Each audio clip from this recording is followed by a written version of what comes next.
Welcome to the Black Duck Revival Podcast. I'm your host, Jonathan Wilkins. I'm excited to have you join me as I speak with a fascinating collection of folks, all of whom have in common that they've made a way for themselves by finding an intersection between thoughtful consideration and the tactile work of getting their hands dirty.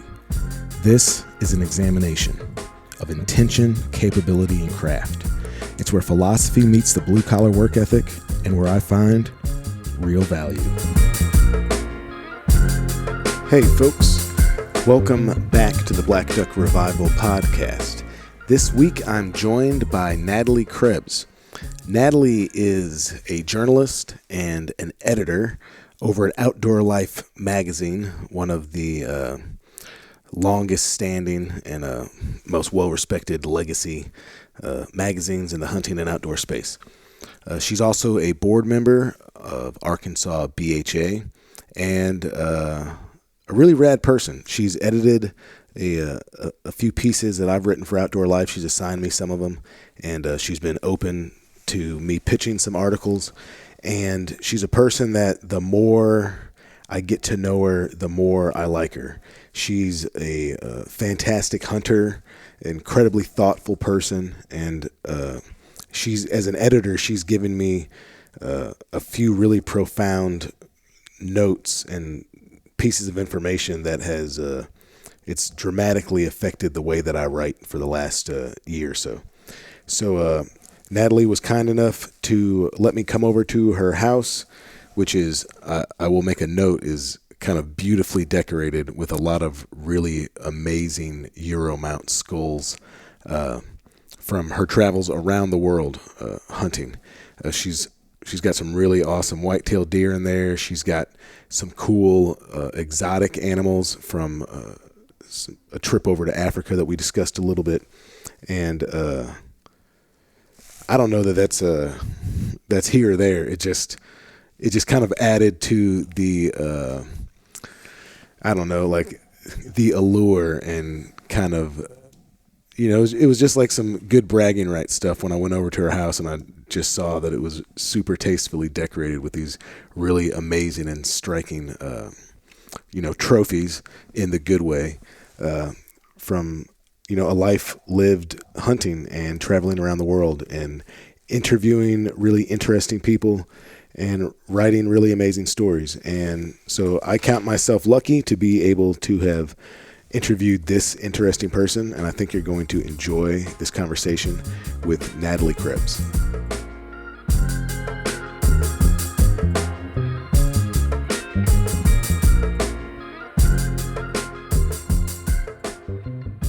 All right, folks, welcome back to the podcast.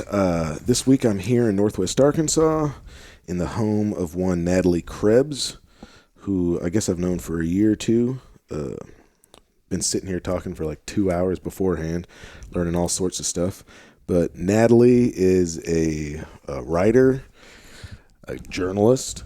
She's an editor at Outdoor Life magazine. And thank you very much for having me here, Natalie. Yeah, thanks for having me on, Jonathan. Absolutely.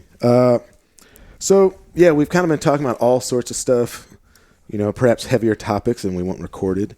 But I'd say, first of all, what's interesting to me is that I've been in Arkansas for almost 21 years. You've been here for just a couple of years, right? Yeah, almost 2. Yeah. And I think we got like 8 years difference between us in age, but we're actually from probably miles apart from each other in St. Louis. We grew up in neighborhoods that touch on like the western border of my neighborhood would have hit the neighborhood that you grew up in. Did you grow up going to that Schnucks at Ladue Crossing? Yeah, sure did. We went to the same grocery store. I remember when they built that, and it was like, man, this is a nice grocery store. We're gonna start going up here instead of running down to there used to be this grocery store called Nationals in St. Louis. Anyway, but yeah, we're both from St. Louis, Missouri originally, which is a cool thing to talk about because St. Louis is an odd little place with the way the neighborhoods are set up, and it's just you could never explain it to people if they weren't from there. But it's just nice to know somebody who actually understands it. But anyway, so we've we're both on the board of Backcountry Hunters and Anglers here in Arkansas. I guess you much more than I, but we're both, I guess, in the outdoor industry. And you've been an editor at Outdoor Life for how long? I started there full time in 2014, so almost 8 years. Yeah, that's a long time. That's a long time. So, not long out of school, huh? No, I graduated college in 2013. Did some backpacking and traveling, and then I got a job at a restaurant downtown in a freelancing gig at Outdoor Life. And so as soon as I started working for OL full time, I moved to New York, and I've only ever worked there, professionally out of college. So, oh, really? Yeah. That's pretty good, man. Yeah. Well, I guess technically I did a stint for Field and Stream for a little bit, but right, same company, same concept. Yeah, so that I was going to ask you about that. So those two legacy magazines are linked, right? Yeah, so we're sister publications is probably the best word for it, is, historically incredible rivals, and at some point we were brought under the same parent company. And then at one point we shared staff. So it's that sort of competitiveness and or companionship has evolved over the years. So I did, I think, 2 years as their senior editor, and now I'm back on Outdoor Life full time. Okay, and what's your position in Outdoor Life? Senior deputy editor, which is a position I didn't know existed until I got it. So it means I do a little bit of everything. So, did you go to journalism school? I did. My degree is in magazine journalism. Okay, so I was going to ask you, do you consider yourself a journalist? Because the title of writer is very, very broad, right? Sure. Especially in a digital age, right? Mm-hmm. Where everyone has a blog, and so everyone's a writer. Yeah. It's kind of the way I feel everybody calls themselves a chef, even if they've never worked in a restaurant. Yeah. I don't use the word writer. I do quite a bit of writing. I edit writing, and so I look at writing all day, but I typically will not call myself a writer. I'll use journalist or editor, reporter sometimes, depending on what I'm working on. What do you think is the differentiation in that? I think it's because I spend less time writing than I should, probably. A lot of my day is spent doing all kinds of stuff. I'll edit and I'll assign and edit content to contributors like yourself, we've mm-hmm. worked on stuff together before.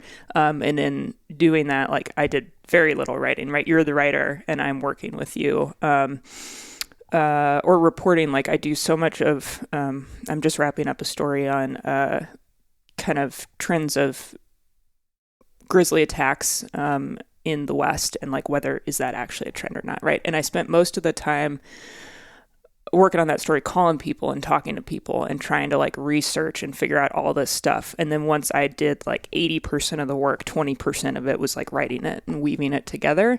And so for me, just saying writing, I don't know. It just was not the bulk of what went into that written piece. So it's semantics. It's just, yeah. Well, am I making sense? Yeah, no, you are. Okay. Squeeze those headphones on your head a little bit if you can. So most of the stuff that I write is, I guess it would be editorial, right? It's it's just me talking about what I think, right? Yeah, an essay. Yeah, it seems like what you're doing though is more. You don't seem to opine as much. It's more documentation. Is that correct or? Yeah, it depends on the assignment. I have done, especially when I worked for Field and Stream, they wanted more of those narrative essays, storytelling from whatever. About hunting on my family farm or something like that. And for Outdoor Life, I do more reporting. That's what my background is more. I'm not a novelist or an essayist, and I do like to do that stuff sometimes. And sometimes it's easier because I don't have to do a bunch of background work, and I'm able to just kind of jot down a story or what's on my mind. But it's also, I don't know, less. It consumes less of my day or my time. I don't spend as much time thinking about it. I'll look at the page and I'll write that stuff down. But when I'm working on, say, that grizzly story, it's it's in the back of my brain for 2 weeks trying to think about what's actually going on. So I think it's just different for everybody. Uh, so now I'm going to delve into some like selfish stuff just so I can gather some information. So I'd say like writing wise, like I struggle a lot with getting started, right? Like I just ruminate and ruminate and ruminate. And then maybe I shouldn't even tell you this, but like I do almost all my writing like in these long, like just right before I have to have it in block, right? Like I think about it for a long time and then I just like force it out. That's exactly what I do. Like I've been doing this for years and I still am like pushing deadlines. Like I pulled an all-nighter this week to finish writing that Grizzly story. I was up until 5 a.m. Like I'm a professional. I shouldn't be doing that. And I do the same exact thing. Do you think it's actually a bad thing? Only sometimes in that like there are true deadlines that exist for a reason in terms of like making sure, you know, our production staff isn't like scrambling to try and like take my copy and turn it into something useful, right? Like sometimes when I delay on a deadline, I'm inconveniencing other people. But from a writing perspective, no, like I'm a horrible procrastinator. And when I've given myself just a short window, like I'm finally forced to sit down and that's the only thing I'm focused on. So it generally works fine. It just is it's a stressful way to do something. And then you also don't have as much time to like let it breathe and then go back and look at it, right? Or maybe you do. I mean, maybe you write it all in one and then you do it a week before the deadline and then you look at it, but you made yourself sit there for... No, I don't do that. Okay. That's not what I do. I like get it done, I proofread it, and then I'm like, this is it, right? Yeah. Which is, that's how anything I've ever written, that's how I've written it. And, you know, I think maybe that is what the flaw in it is that it's the stress from it. So, you know, like I played music for a long time. You know, it's probably something we can get into here in a minute, but like it's kind of how I learned to write is like writing lyrics, right? It's like even a very astute comment you made on the first thing you edited for me, which is like, you know, I write in like a lyrical way, right? And it's I used to kind of work from this premise when I was younger that I had to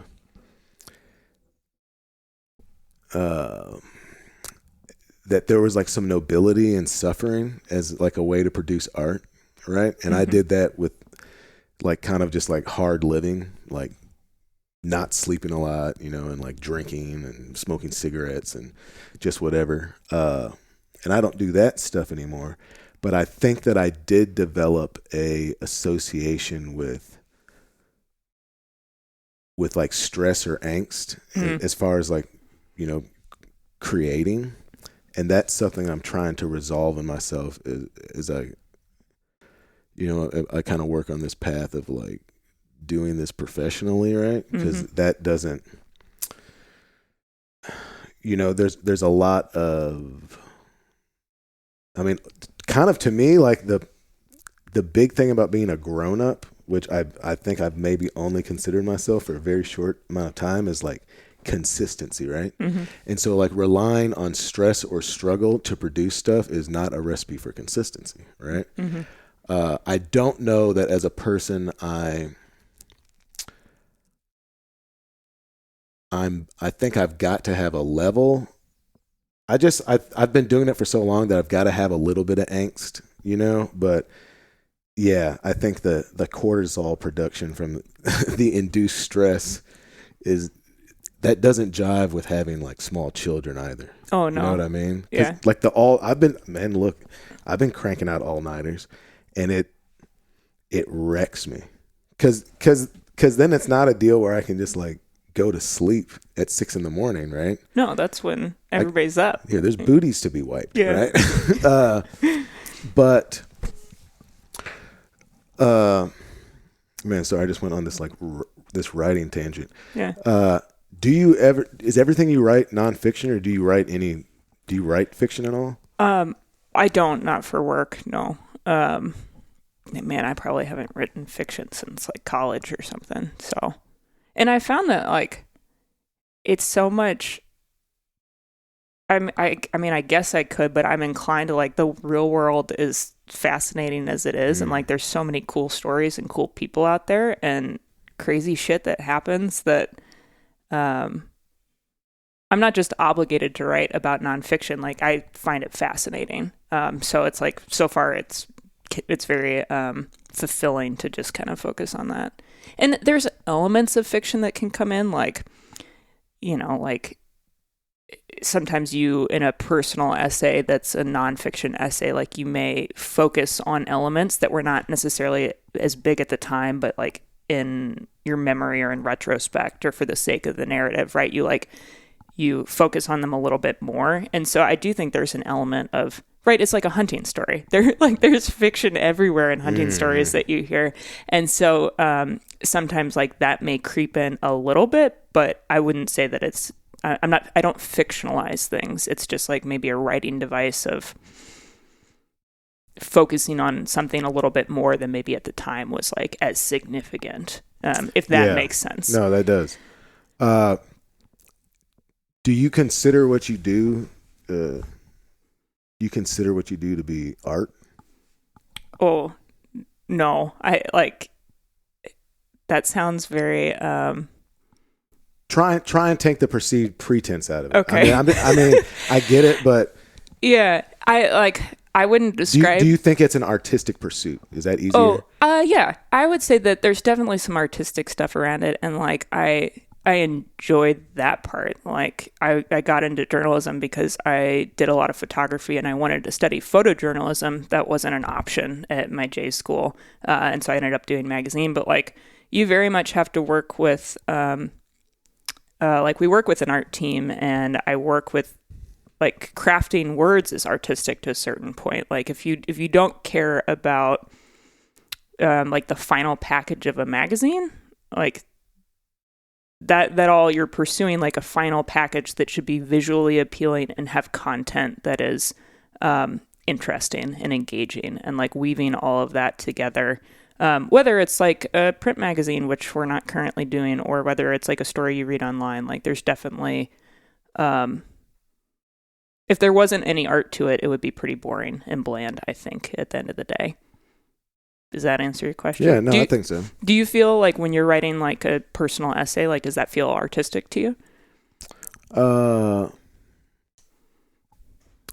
Yeah. So, I mean, maybe this is a good opportunity. I've been wrestling with this like personally a lot, because especially like the last couple of years, there's been there's kind of been like a lot of people,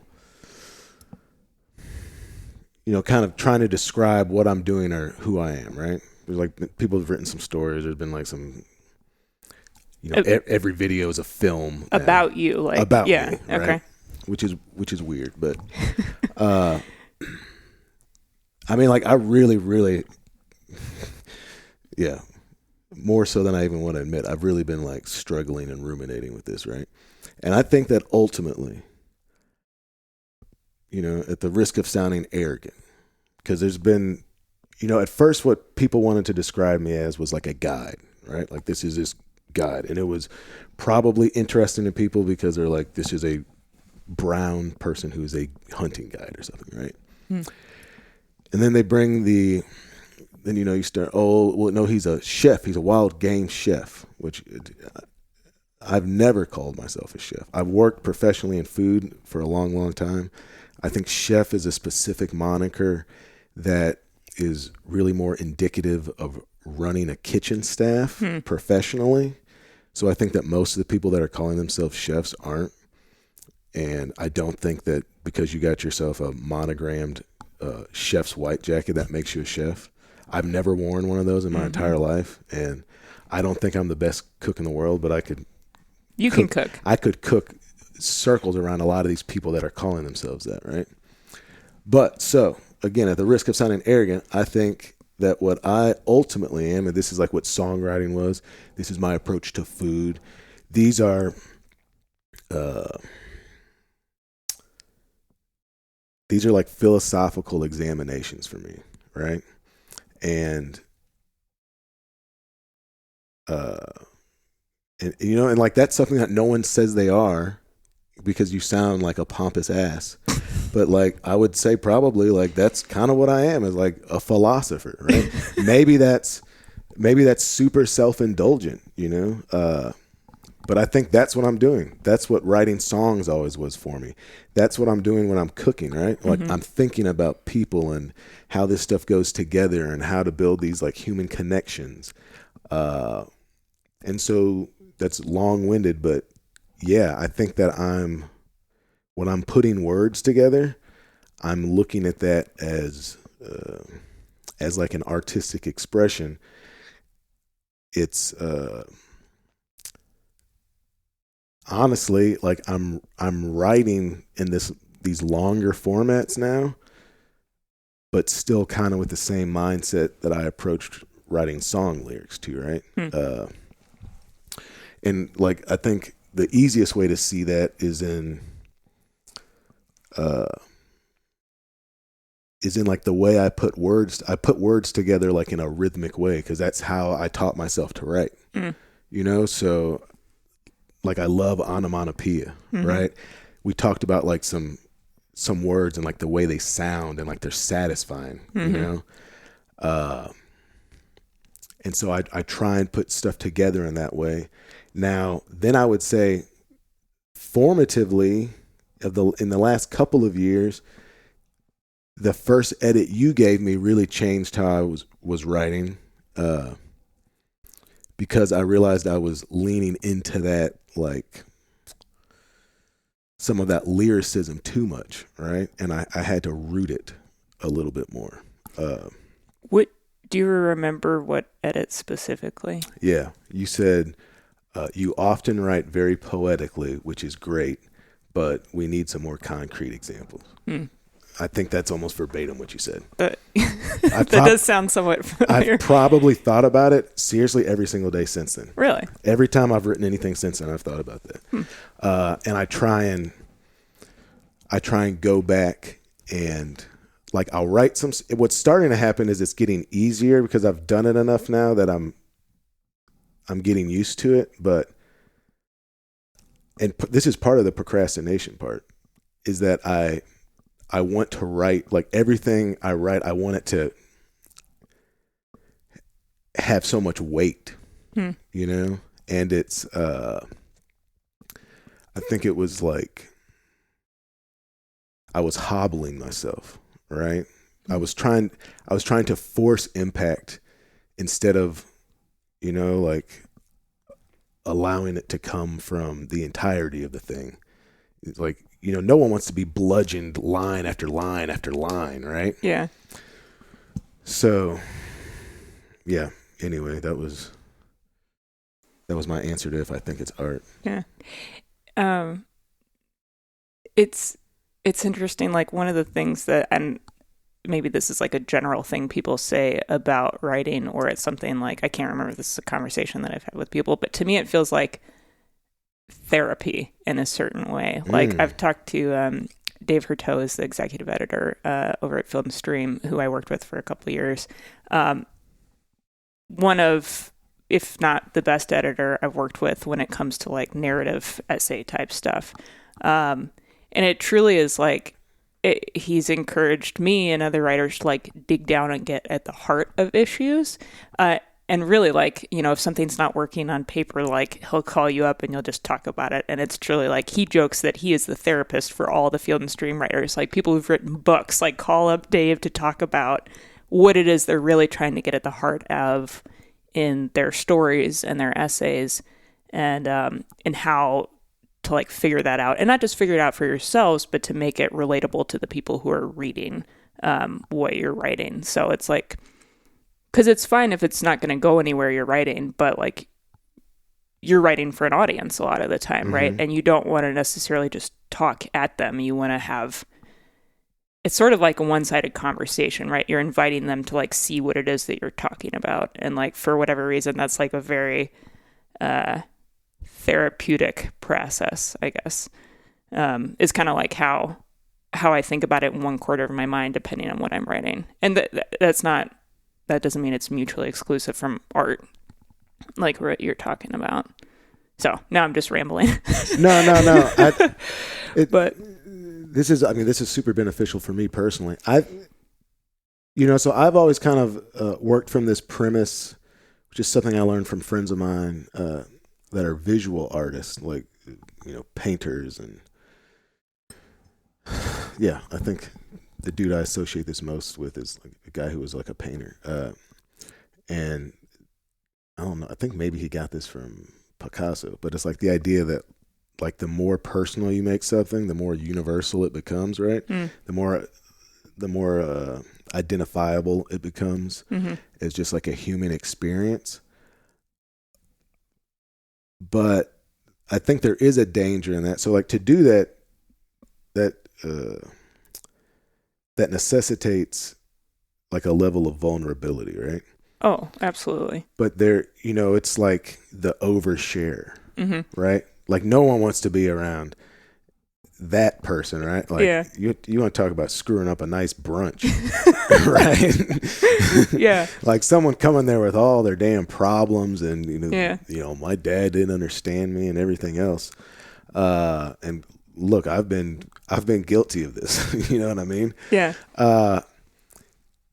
But yeah, I guess with writing, like the benefit of writing is that you do have time. Like you can write something and you can have this kind of emotional vomitorium, right? Yeah. And then be like, that all needs to go away. Yeah. Like, and sometimes it does feel good to like get it out, but that doesn't mean you need to give that to everybody, right? Totally. And that's where like, that's where editing comes in. Like everybody, even editors, need editors, so like continuing to talk about the Dave Hurteau example is like, you just stuff as much stuff as you can, try and get everything on the page and get it out there and see if you can hit what it is that you're after. And then you can trim away at the stuff, at the oversharing or the boring stuff or the thing that's maybe interesting but irrelevant. And like, you don't want to lose it, but then once you cut it away, you're like, oh, the final product is better. So totally. But you also like, if you're oversharing while you're writing something, that doesn't necessarily have to end up on the final page. Yeah. And sometimes that like helps you figure out what you're trying to get after, but you just have the luxury of not having shared it with everybody to get there because you're writing on a page rather than like having a conversation at brunch with people. So yeah, it's and there's like a level of self-determination to it, right? Because you're not, I feel like with more visual mediums like film, like everything is on film right now. Everything is recorded. I mean, this podcast is recorded, right? Yeah. There's, this podcast gets just very, very, very slightly edited. And I mean like almost none, right? Because that's part of the appeal, right? Like it's supposed to be this fly on the wall conversation. Like people like that. I don't have the bandwidth or energy or budget to have like this super highly produced and edited deal. Sure. But like I do tell everybody like at the beginning, like, look, if you say something that you don't want out there, like let me know. Because I'm not trying to play gotcha with anybody, right? I think that also makes people more comfortable and like then they can, but still like most people aren't going to say anything. Like they're not going to implicate themselves in a crime. Yeah. Right. Hopefully. Please don't do that on this podcast. All right. So I'll change directions a little bit. So you're saying you've worked professionally for either Outdoor Life or Field and Stream. So I would imagine then rather that like almost the entirety of your professional writing is within like a hunting, fishing / outdoor space. Yeah, that's right. Conservation, like some of it strays into like, I geek out about invasive species, so I'll like go off on that tangent occasionally. But yeah, it's all solidly something you would find on outdoorlife.com or Field and Stream, which is hunting, fishing, conservation. Outdoor Life has gone like almost entirely digital at this point, right? And Field and Stream too. And part of it is Outdoor Life's been around since 1898, and we have had a magazine. Like, that's what we started as. And we had that up through like late 2020 with the pandemic, like COVID hit, and we just had, it's expensive to produce a national magazine with a subscriber base that was as big as Outdoor Life. And so we're not in print production right now. Do you think that there's a differentiation in excuse me, and this is, I'm actually asking you, I'm not giving an opinion on this. Do you think there's a differentiation in the impact of like a periodical, would a magazine be a periodical? Okay. It comes out periodically. Yeah, there you go. Do you think there's a difference in the impact of it being in a digital format, or like maybe in a bigger question is like, do you think that like the written word impacts differently when it's consumed in a digital manner as opposed to like, paper? Yeah, I think it just depends. One, on the person who's reading. Like, we've got some old crusty readers who are 70 and will never read outdoorlife.com because they got their magazine for decades and that's how they wanted to read it. And it's not the same for them to read it on a website with ads. Mm-hmm. And I totally get that. But I think that if you're flexible and open-minded, like you can still, I've read plenty of stuff digitally. Like I consume a lot of articles, and it just depends on whether you're open to it or not.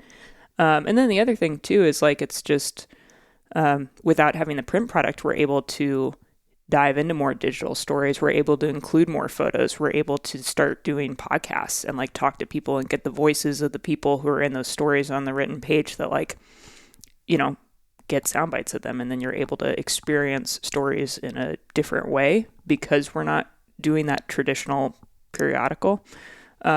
So yeah, I think it just depends. And I think a lot of times it's just the story itself, whether it speaks to you or not, which is a roundabout way of answering your question, I think. No, it's an answer. Yeah. It's succinct. No, I'll tell you what, the piece you wrote last year about that like really tragic situation in that Tennessee duck blind, and maybe I told you this, maybe I didn't, but like I feel like that was, and you probably see the analytics on it, but just like the people that I encounter, like I was at a camp last spring and every single person in that entire camp had read that article. Like we were sitting in a garage talking about it, and I like flexed on them. I was like, oh yeah, man, I know that. That's my editor. But, and that honestly, that might've been the first thing that I had read that you had written, but, that would maybe be just kind of interesting, and maybe like briefly describe what we're talking about. Like I'm not trying to get into like tragedy pornography or anything, but like it was like a really sad situation.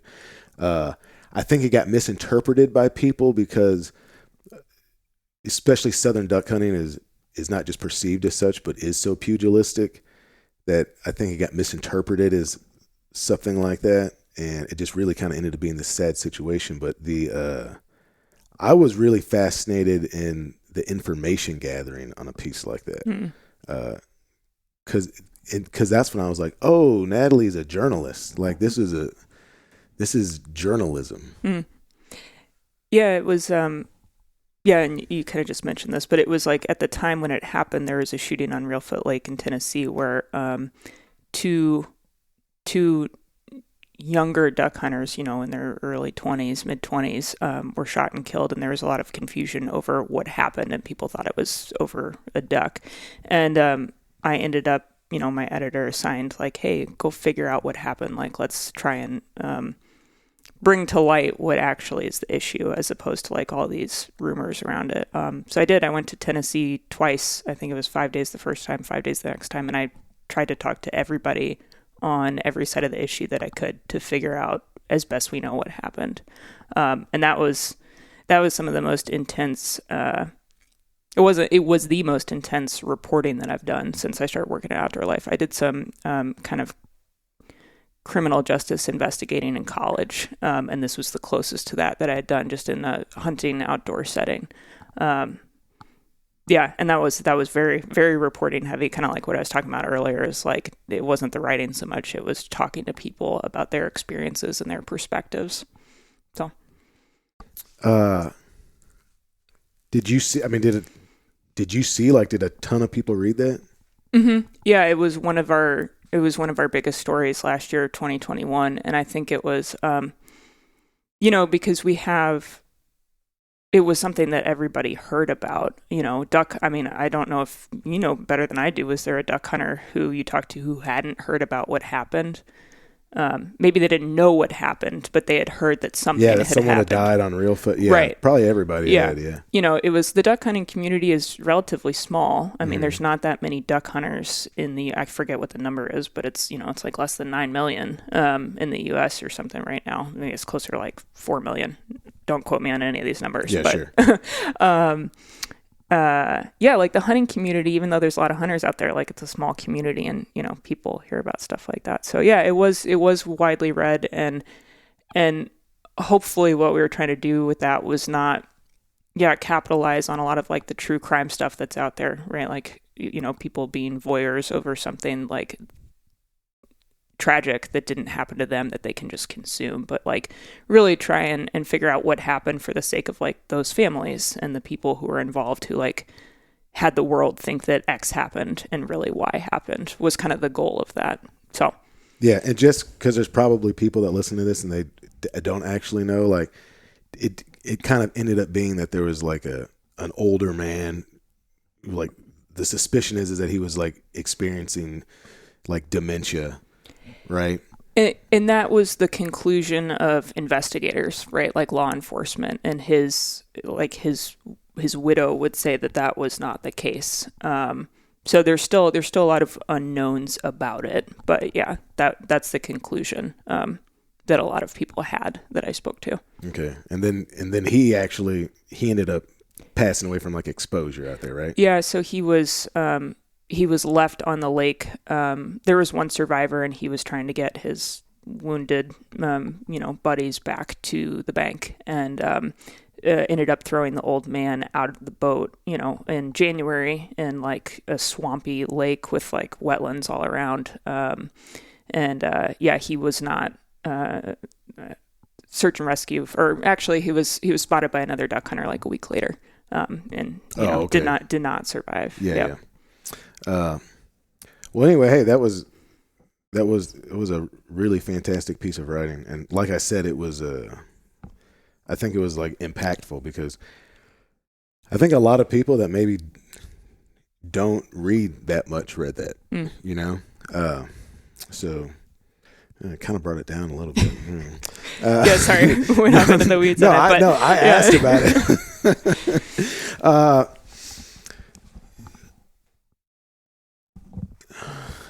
I'm thinking about the direction to go on this. Who are some of your favorite writers? Like who are the people that you are either like we're all like inspired by or like looking at other people as like an example or something, or like just the folks that you really like to read their stuff? Mm-hmm. In general or in the hunting space? No, just in general. I read all kinds of stuff. Like I do, even though I don't write a lot of fiction, or write any fiction, I read a lot of fiction. Sorry, you might have to actually edit this part because now I'm like actually thinking about this. I'll give a hunting example. So for example, like Will Brantley, who is the hunting editor for Field and Stream, I'd read routing copy for everybody, and like anytime one of his pieces came across my desk, I was always excited to read it because he's a knowledgeable guy and he's funny. Like his stuff is just fucking funny, and like I enjoy reading a lot of the stuff that he writes about because I'm not just entertained, but I usually learn something, and so that's something I always enjoy reading. Man, I don't know. I can't think of like I don't have a favorite author like tucked away in my back pocket where I'm like, oh yes, like let me tell you about this person's whole. Is there a like a book or a piece that was super impactful for you? Yeah, it's an old example. West with the Night by Beryl Markham. Have you read this? Are you familiar with her? So she, I think she wrote it maybe in like the early 1900s. And this actually, some of this goes back to like what we were talking about hunting Africa earlier. Like there's definitely some colonialism and some like background issues on it. But she grew up, she grew up in Kenya, and she ended up teaching herself to fly. She was like a pilot, and she would like scout for elephants, for hunters. And she ended up like she rode horses, she hunted, like she did all this crazy shit. She just had a crazy life at a time when like women did not have crazy lives. And she wrote a memoir about it. And I came across this in high school. It was like, this woman is badass. Like I am learning a lot from her, both from like how she thinks about things, but also like her writing itself. Like, you know, people accused her of not having written it herself. Like Hemingway was jealous of Beryl Markham's memoir, as an example. So I don't know, that's something that I reread like every 10 years or so. You know, and I learn something different from it every time, but it was nonfiction. Like John Krakauer is another example. He wrote Into Thin Air and, I guess Into the Wild about Chris McCandless, the kid who disappeared in Alaska. And that is an intersection of like storytelling with nonfiction reporting that like I usually enjoy reading his stuff as well. That actually kind of spawned two questions for me. So one would be, you know, and we talked about this a little bit too with like, you know, I'm almost hesitate to say the term, but like cancel culture, or like someone, you know, when I was in college, I had this professor that was like, would just rail against like his idea of revisionist history, right? But so say a dude like Bukowski, right? Or you mentioned Hemingway, right? Mm-hmm. Like these are people that are very firmly cemented in like the American or like Western literary lexicon, right?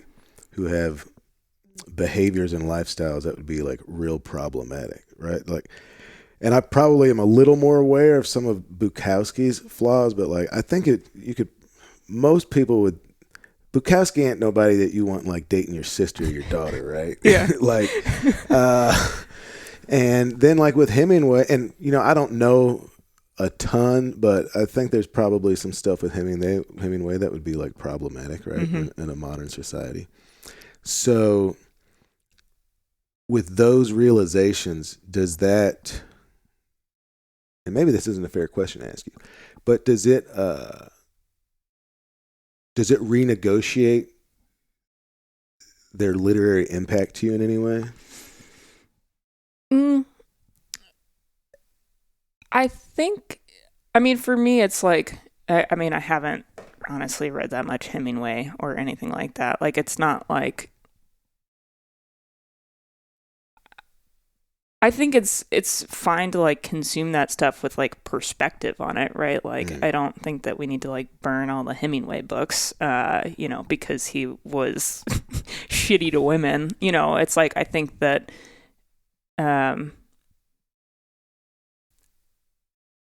I think it's like whether, I don't know, like I just don't read that much Hemingway because it's not that interesting to me. But I still like have, as long, like I'm educated for the most part, like I have a general picture of like the context of that legacy.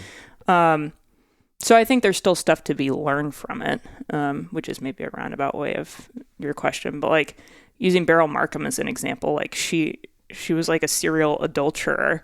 Like she had all kinds of affairs, none of which are mentioned in her memoir, right? But like learning that about her outside, like kind of contextualizes a little bit of her memoir. And like, I'm like, yeah, like the stuff she was doing was crazy at the time. And so like, it really doesn't surprise me that she kind of like had all these affairs. Like that seems like the person she was. And like, that doesn't mean like I'm cool with it, but it's also like, I've learned something about that writer and like what her life looked like. And well, you know, also like, you know, to push back against that maybe a little bit is like, as a woman at that time, there's probably also an element of like rebelliousness or something to an activity.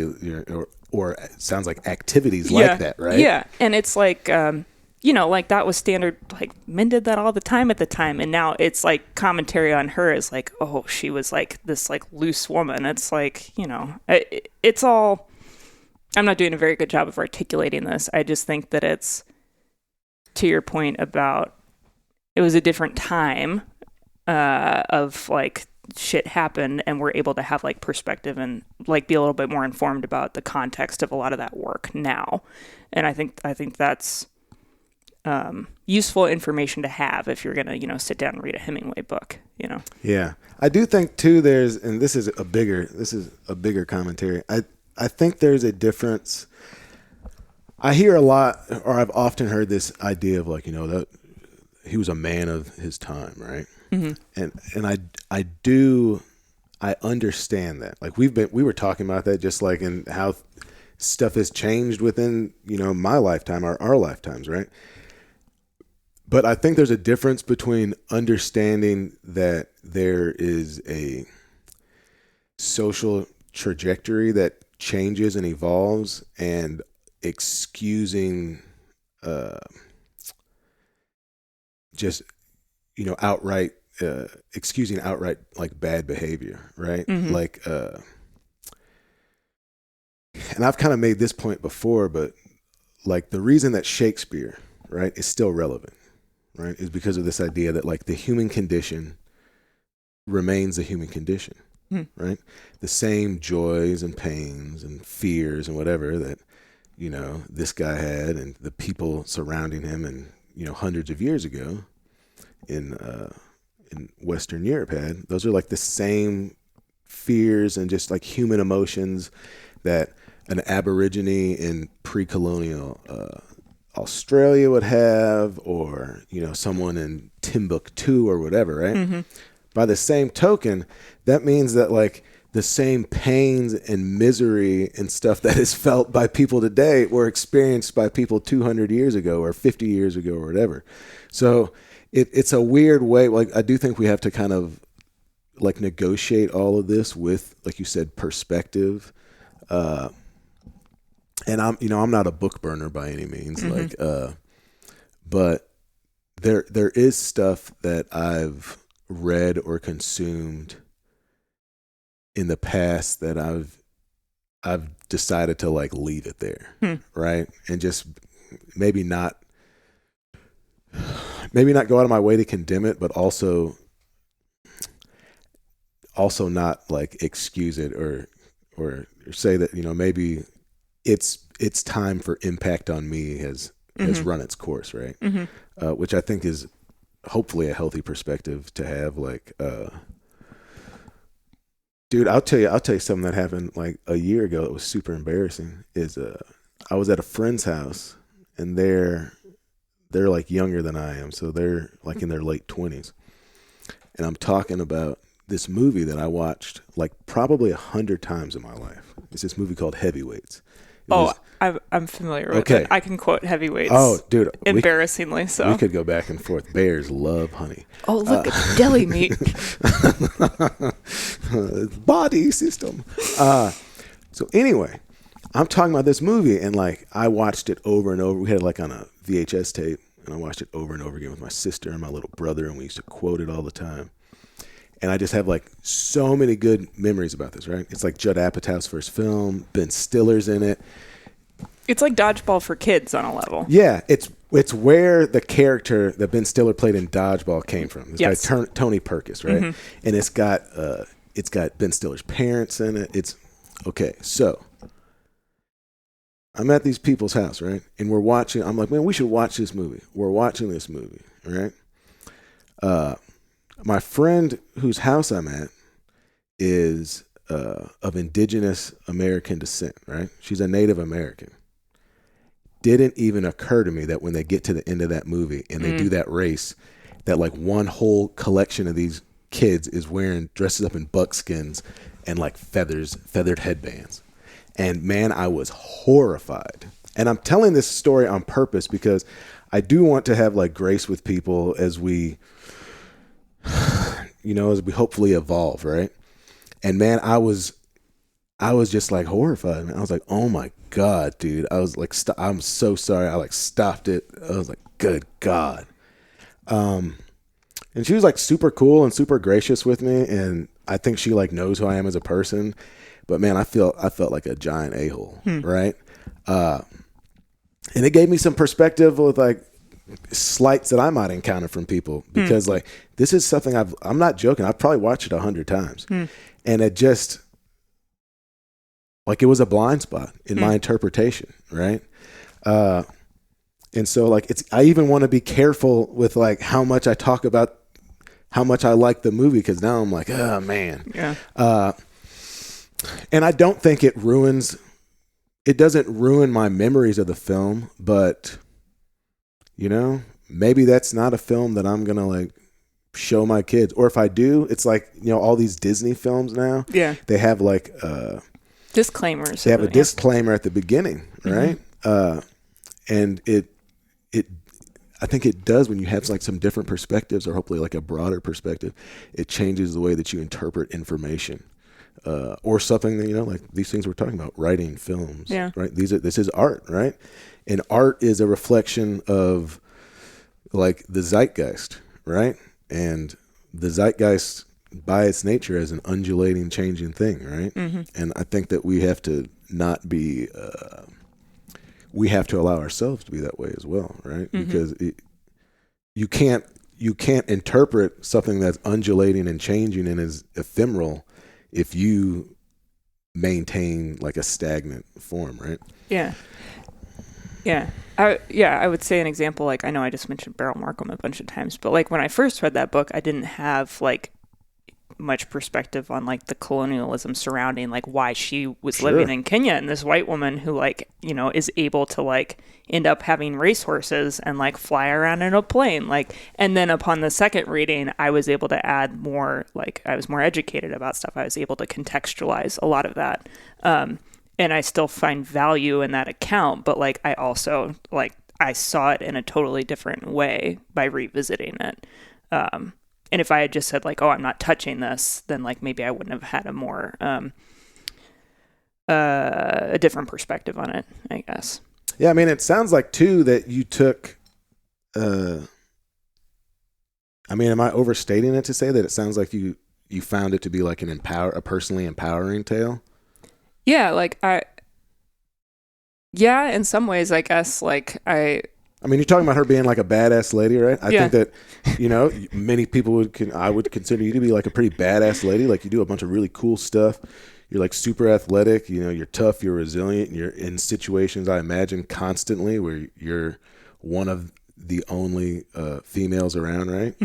And you like don't just hold your own. You, you know, you're interpreted as like an equal and a leader and all that stuff. So, and I say that with the understanding that shit's probably hard to hear, right? But some critter just ran across there. But yeah, I mean, did you find, so if you read it like in high school, did you find it to be like kind of formative, like in how you viewed yourself? It certainly didn't hurt. Yeah, like it probably was a contributing factor. Like I remember around the time I read it, I was learning like, you know, AP US history about Levittown and like the expansion of suburbia and like how the US changed, and I was like, I don't want to just like go from college to like trying to have a house in the suburbs and like live like a quiet suburban life, and like a lot of that was around the time I was reading. So like it's a lot of different things. You don't aspire to lead a life of quiet desperation? It's more like loud, angsty desperation. Not really. You can cut that part. Please remove that from the podcast, Jonathan, while you're editing this later. No, like I don't. It was definitely inspirational of being able to have examples of someone doing cool shit and writing about it and being able to live a life that was somewhat unapologetic. Because like it was the right one for her as an example. So yeah, like I a lot of the story, like fiction I read as a kid had like strong female characters who did stuff out of the gender norm. And I think I consumed enough and like interacted with enough women, not a ton, but enough women, like when I was growing up, that helped shape like where I wanted to go with my life and how I wanted to live it, which is like how I wanted to. So that's what I'm currently doing, which is pretty cool. Do you feel like you're right now that you're living the life you want to live? Pretty much. Like I can't complain at all about my life. Like I have a job that's incredible that I love, which allows me to go places I would never go, and not just like, wild, remote, beautiful places, but like, using the Reelfoot example, Northwest Tennessee, to a small town, to talk to people about their lives and like what they think about things. I've been able to go places and meet the people who live there and get their perspectives on stuff. So it's not that I think I'm so cool. It's that, which I don't, like, I think that I'm able to do stuff that puts me in contact with interesting people. And I'm able to learn about so many different lives and livelihoods that I would not otherwise. And like that enriches my personal life. And so like, basically it's just, I get to do that for a living and personally. And I'm able to kind of be flexible about where I go and who I spend my time with. And like that to me is really interesting. Like that is a fulfilling life. Like the flexibility. Yeah. Of like, for example, I stayed with a friend in Utah for a month in February. Like I drove out there with my dog and I hunted, and I mean, I still worked. I worked remotely. I mean, if I have my laptop in service, I can work. But I was able to go explore new places and like do what I wanted for the month of February, because of the way that I've arranged my life. And that's awesome. So. Yeah, no, I've, which again is not to like, I'm not trying to shit on anybody who like has an awesome life like in the suburbs. I mean, also like I do currently live in the suburbs, so it's not like I caught that. It's not like my perspective has changed on like where I was in high school and like how to shape a life that I like, and like I'm not I would never condemn somebody for like having the life that they want to have, and like that just looks different for different people. Yeah, I get why you're backtracking on that, but yeah. I don't think that anyone would have interpreted it that way. I think that there's like we talked about this before we started recording, right? Like I have prioritized in my life self-determination, like pretty much above all things, right? And there's a trade-off on that, right? Because like self-determination means that you get to fail, right? You get to screw up. You get to fall on your ass a lot, right? Mm-hmm. In some ways, or maybe that's not totally true. The way that I've done it is that I've put myself in a lot of situations where it, like my failure is part of that, right? Like I've kind of made a life where I get myself to like 80% of prepared for something, and then I try and grit my way through. Like I try and rise to the occasion for the rest of it, right? Mm-hmm.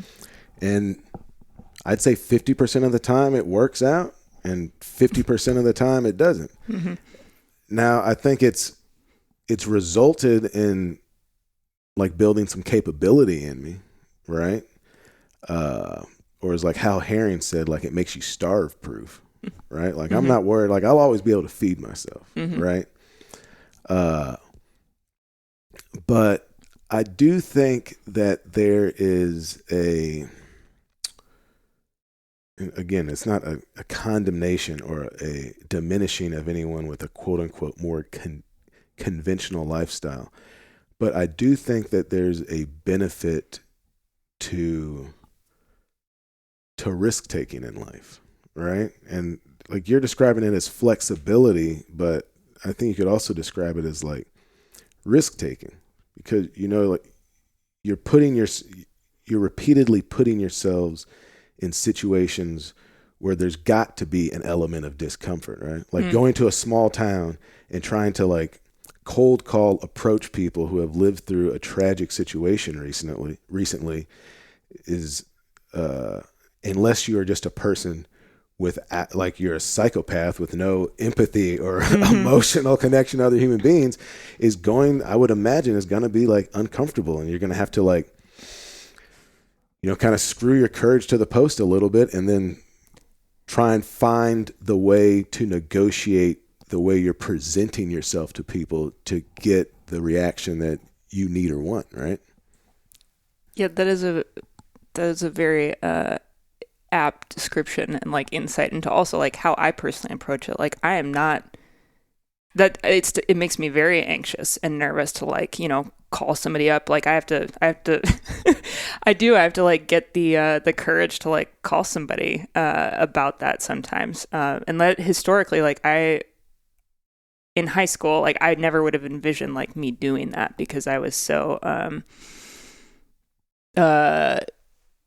it's like socially uncomfortable. Like I have only recently gotten like more comfortable like talking to people and stuff, like, and it's trial by fire. It's like I just had to learn to do that, and like journalism has forced me to be better at that and like be able to interact with people more and understand where they're coming from and understand how I'm presenting myself to them. And I don't do it right all the time. Like I still screw this stuff up all the time, but I have gotten better at it. To the extent that it allows me to like, meet people from all different places and like, if that makes sense. No, it does. What you said was a very good description of trying to approach that situation a lot. And it still scares me sometimes, and I do it anyway, because the reward is, or the outcome are like, I usually feel better for having done it. It's just like that's a hell of a life skill. And I'm still figuring it out. Like I'm not an expert at it, and but how do you reckon with failure, right? So like you said, like I still mess it up all the time, right? And so I kind of thought like that could be interpreted as just like this normal human thing we do where we like kind of try and diminish ourselves a little bit when we feel like we're sounding too egotistical. But like, I'm going to interpret it as like an honest statement. Like you still mess up, you still fall short, right? So like, how do you, and I guess what I really mean is, do you find yourself to be a person who like wallows in it, or are you able to kind of shrug it off and get back? I'm generally able to shrug it off. And it depends on the stakes, right? Like the Real Foot story is an example of very high stakes. And everybody that I talked to, I was able to talk to them, and they spoke to me and they were kind to me from like all different sides of that story. And there was only one person who I had to like track down to find where he was working and try and ask him questions. And he was like, I just don't want to talk to you. And like, that's not the way that I'm able to try and reconcile is that it's not a personal rejection. It's not that he doesn't want to talk to me. He doesn't want to talk to me for the stuff that I need to talk to him about to tell like this story. So it's like, it helps for when I get those refusals to like be reminded of the context of them, and like what it is about it, that is maybe the issue. And then also it's like, well, how did I approach it? Like, how was I like a kind person to him? Did I like give him the full explanation of like why this is important? So in that instance, like that was like, you will run into people where like you can do everything right and they're still not going to want to talk to me about something. So recognizing that, or where I did truly like, did I do a bad job of explaining this? Like even on this podcast, like I'm still like thinking about like, oh, I could have said that 27 times better than I actually said it. But did I get like the heart of what I'm trying to convey across? I'm getting a little like theoretical here, but I don't know if any of that makes sense. Like that does make sense. I appreciate the response. I would offer you the commentary that I think you have absolutely gotten the heart of what you're trying to communicate across. And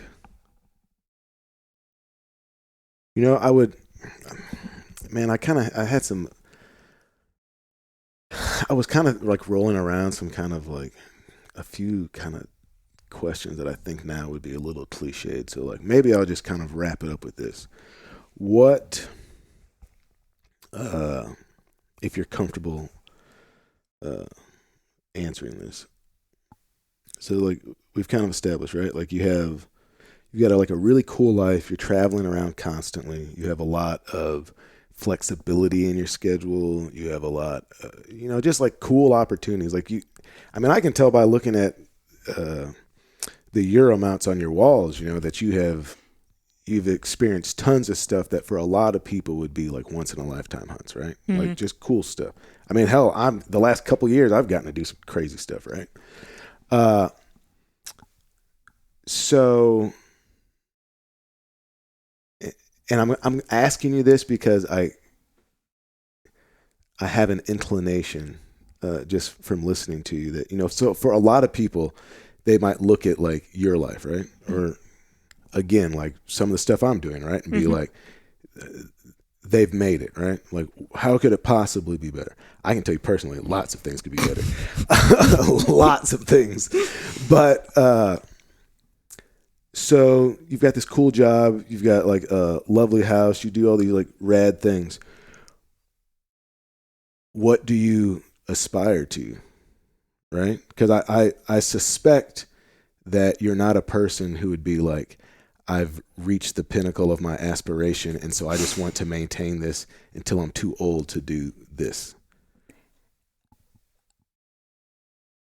That's an interesting question. I think I aspire to learn, like I feel like I've done cool things, but like there's so much stuff that I learn. Like I learn something new every story I report on, and every person that I talk to.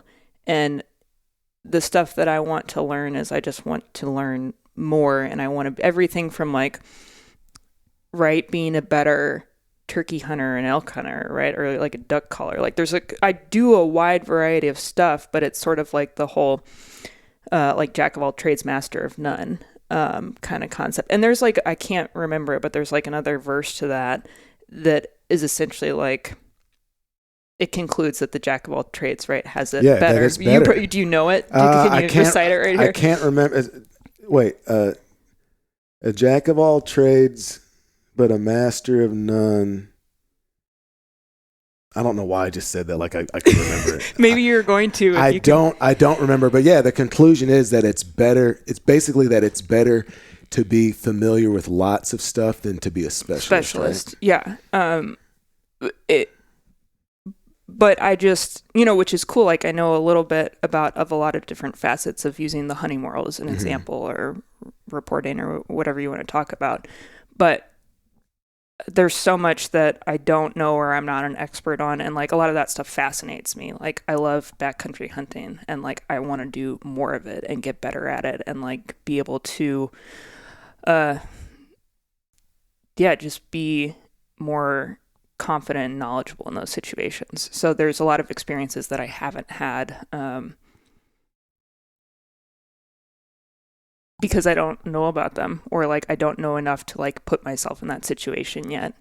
So yeah, I think I just aspire to keep expanding on that knowledge base and report on more stories that I don't even know exist yet, or people that I don't know about, which is maybe cliche. But like that's kind of what I'm hungry for right now, is to just like keep doing this. And it's not because it maintains my current lifestyle, it's because it expands it. Yeah, no, that's a good answer. Okay. Yeah, that's a good answer, man. Well, shoot, man, I think that's probably a good place to end it. To end our therapy session. Yeah, I'm telling you, man. You're just sitting there talking about like, oh, I could have said all these things. Could have said these things better, right? And I was just sitting here being like, dude, did I just call myself a philosopher on this freaking podcast? Well, this is the reason that I write, is because I can go back and edit all the stupid shit that I put on the page, so that I just like word vomit it out, and then I can remove it and then present this like polished version, so that I don't have to, people don't have to listen to me talk.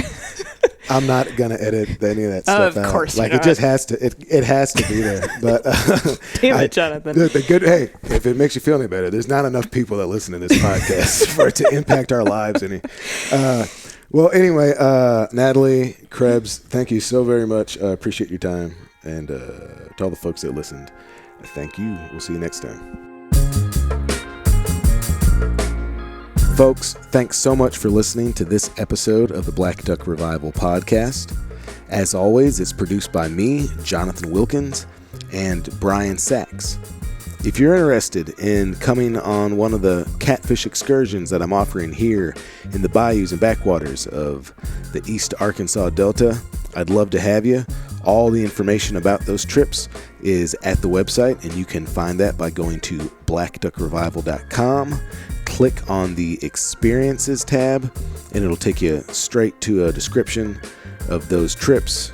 They're a couple days of catfishing, bird watching, kind of an examination of the flora and fauna of those particular places that I love so much. I'll cook some really fantastic meals for you. We'll work on processing your fish, getting them broke down any way you'd like them, and packaged for you to take home to share with your friends and families. And we can do some cooking instruction, look at some different ways of preparing catfish beyond, perhaps the best way ever invented to eat fish, which is fried with potatoes and hush puppies. Also, if you're interested in keeping up with what I'm doing, kind of the best way to do that, the place I'm most active is going to be Instagram, and that tag is just going to be Black Duck Revival. Coming up here in the next couple of months, I'll be doing a little bit of a turkey tour, so if you follow me there on Instagram, you'll be able to keep up with me traveling around the country, hopefully getting on some big tom turkeys. And I've also got some cool events I'm going to be going to.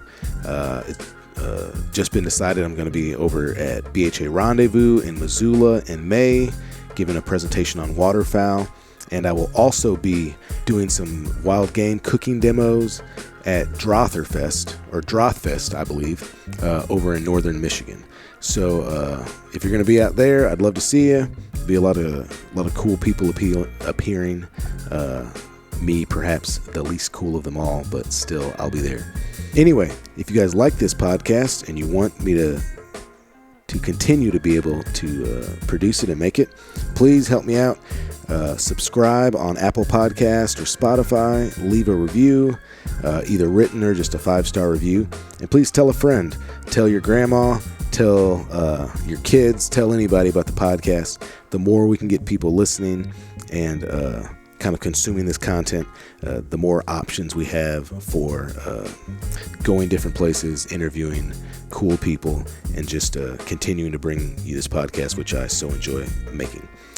Anyway, thanks so much for listening, folks. We'll see you next time. Until then.